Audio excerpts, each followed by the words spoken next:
सरदार पटेल। प्रस्तावना।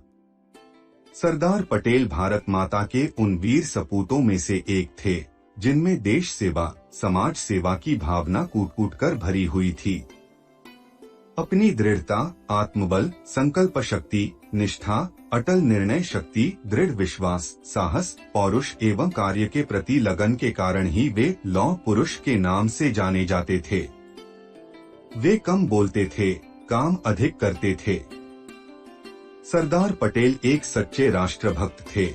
वे भारतीय संस्कृति के महान समर्थक थे।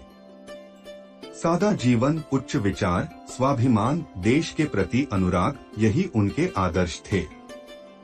स्वतंत्रता प्राप्ति के पश्चात 562 छोटी बड़ी रियासतों को विलय कर उन्हें भारतीय संघ बनाने में उनकी अति महत्वपूर्ण भूमिका थी। जन्म एवं शिक्षा दीक्षा। सरदार वल्लभ भाई पटेल का जन्म 31 अक्टूबर 1875 को गुजरात के एक साधारण किसान परिवार में हुआ था। उनके पिता झबेर भाई भी एक महान देशभक्त थे।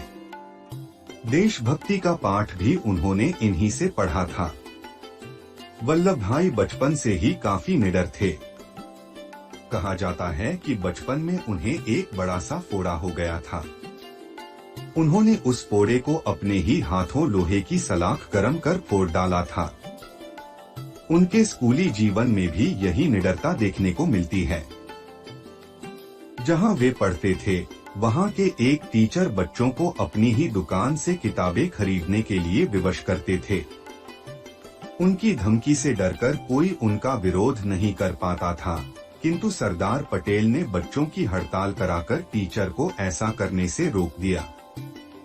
सरदार पटेल चूंकि साधारण किसान के पुत्र थे, जब उन्होंने देखा कि उनके भाई विट्ठल को पढ़ने में कठिनाई आ रही है, तो उन्होंने कॉलेज की पढ़ाई का विचार त्याग दिया। मुख्तारी की परीक्षा देकर जो रुपया उन्होंने एकत्र किया, उसी से उन्होंने वकालत की परीक्षा प्रथम श्रेणी में सन 1910 में उत्तीर्ण की। इस परीक्षा में अच्छे अंक पाने पर उन्हें 750 रुपए बतौर पुरस्कार में मिले और उनकी फीस भी माफ हो गई। वे इंग्लैंड से आकर घर पर ही वकालत करने लगे। स्वतंत्रता आंदोलन व देश सेवा में उनका योगदान। सरदार पटेल देश की सक्रिय राजनीति में सन 1917 से आए। जालियांवाला बाग हत्याकांड में जब निर्दोषों का जनसंहार हुआ, उसी के विरोध में उन्होंने बैरिस्ट्री त्याग दी। विद्यार्थियों के पढ़ने के लिए राष्ट्रीय शिक्षा प्रदान करने के लिए काशी विद्यापीठ हेतु बर्मा जाकर 10 लाख रुपए एकत्र कर लाए।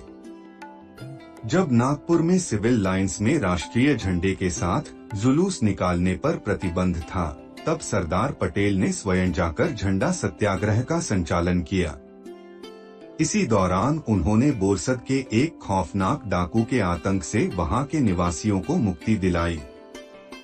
सन 1920 में महात्मा गांधी के सत्याग्रह आंदोलन से प्रभावित होकर वे बारदोली में चले गए। वहां स्वदेशी आंदोलन के साथ साथ शराब पीने पर प्रतिबंध लगाया।